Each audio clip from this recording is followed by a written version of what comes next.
Well, hello there, and welcome to the Road to 40.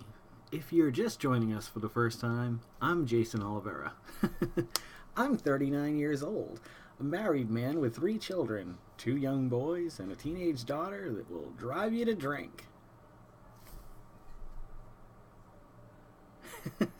Hey, everybody! Um, First and foremost, straight out the gate, there go the dogs, and little hubby's coming around the fourth, and he's in the wow.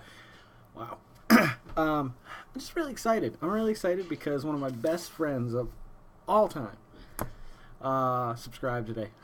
I don't communicate with him as much as I would like to communicate with him. Peter Burnt, if you guys don't know him, if you do know him, that's his name. From Massachusetts.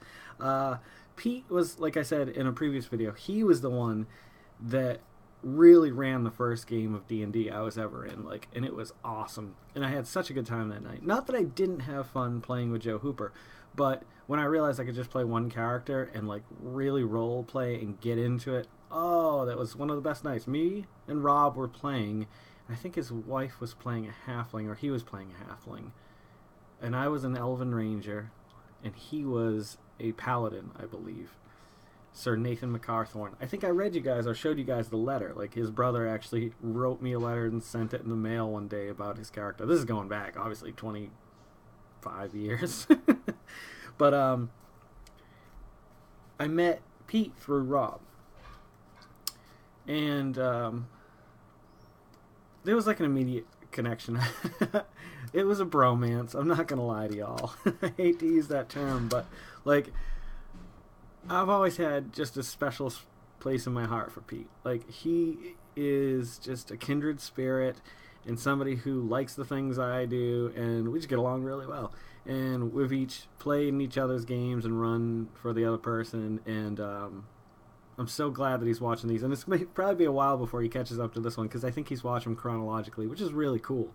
I hope he sticks through it, because I hope to meet him on the other end of the road to 40. Now you're lured in, Pete. See? There's a contract the minute you watch this. It's in fine print. Right around here. It's gone now. No. It says the minute you start watching this, you have to come to the end of the road party. Nah. That'd be nice, though, wouldn't it? We need to set something up online. I've got something big in the works, Pete, I gotta tell you about. Sorry, everybody else. I don't mean to push you guys aside. Just glad to see him on here, and see him on Facebook posting the Lunch Meat Circus CD, the first CD I ever made. The songs were good on that. The performances weren't so good until later on. But nonetheless, good for you, Pete. So let's dedicate this episode to Pete. All things Pete. I'll leave the Washington issue I got going for the next video. Let's talk about... Okay, here we go. Here's one of my favorite Pete stories. The second time I went up to New Hampshire was the time after I'd gone up with Chris Lambert, who I'd just met a month or two earlier. We didn't know each other really well, but we had a great time. The next time, I knew I wanted to bring people with me to see this place. I wanted all the D&D guys to go at that time. I really did. But I got Pete and Goad and Jimmy Bassett, and that was one of the best weeks. I mean, it's hard to say things like, this is the best weeks of my life, because I have a family now, and they kind of trump everything else. But one of the best weeks of my pre-married life was with the three of them going up to New Hampshire and just hanging out and hiking. And Pete did Mount Pemmy with us the first hike day that we did. And it was awesome to stand with him. I've said this before, but that moment, to stand with him at the top of that mountain, I felt like we were the kings of the world. We were going to lay waste to everyone and conquer or something. I don't know. It was just I'll never forget the day, the moment, the feeling, coming up on that stone Indian head and looking down in this valley.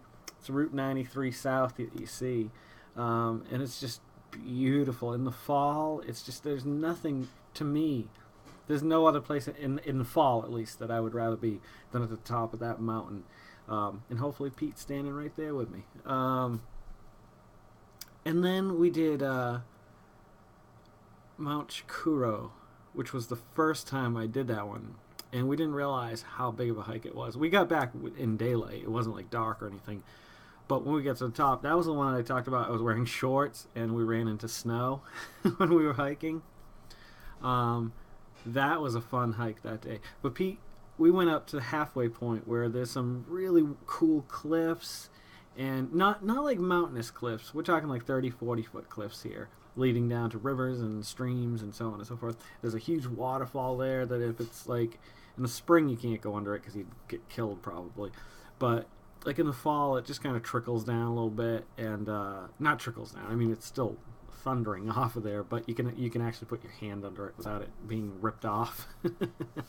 And there's these gaps, and we used to jump these gaps, these 30, 40 foot. Well, we wouldn't jump 30, 40 feet. It was probably only like probably about 3 feet between you and the next like thing. But you'd look down and you'd be like, holy shit, if I fell, I'm fucked. I'm real fucked. Well, Pete ended up staying there that day and just reading, and God bless him, man. I'd love to be doing that right now, let me tell you. And we went up all the rest of the day and we came back down. And there's nothing like a week of hiking on and off. Like, not every day, but like every other day.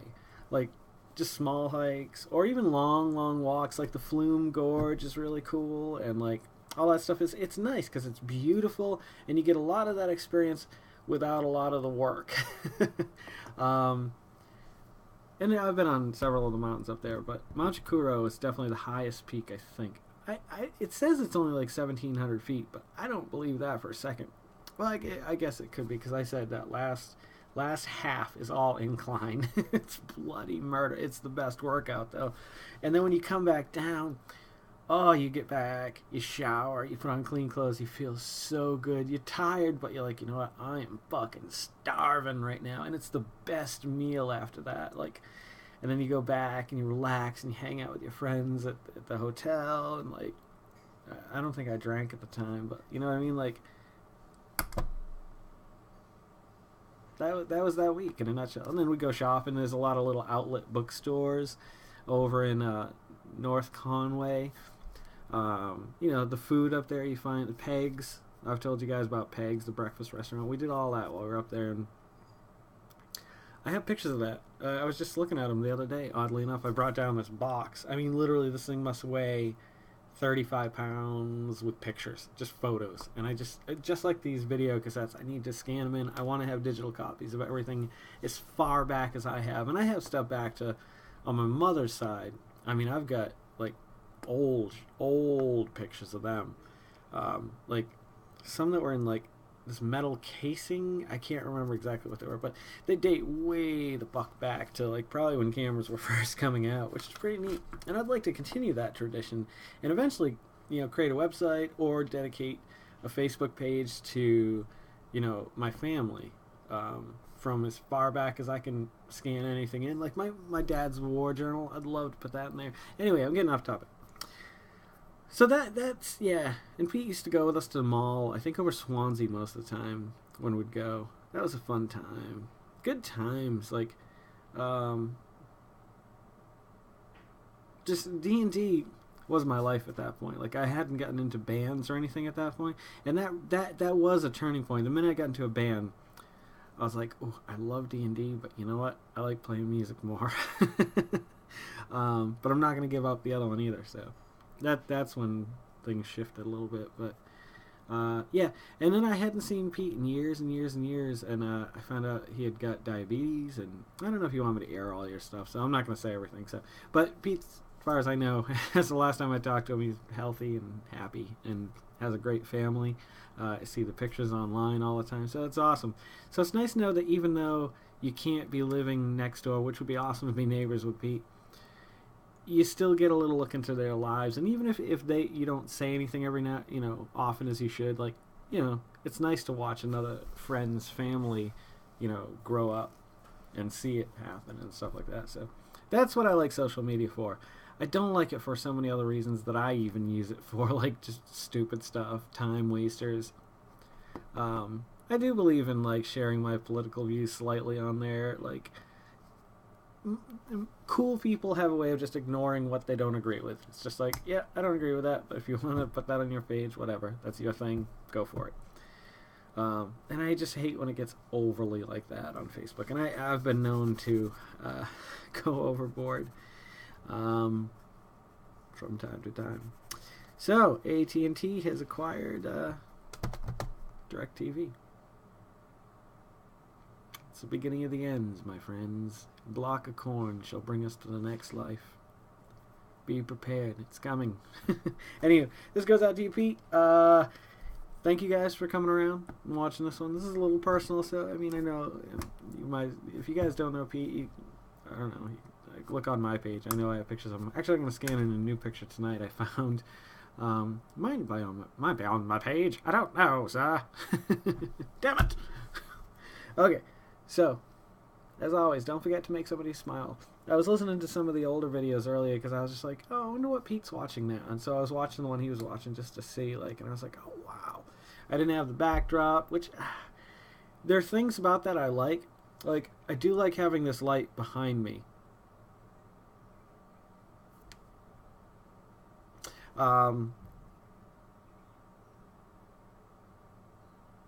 Totally getting off subject. You guys have a great night. Don't forget to make somebody smile.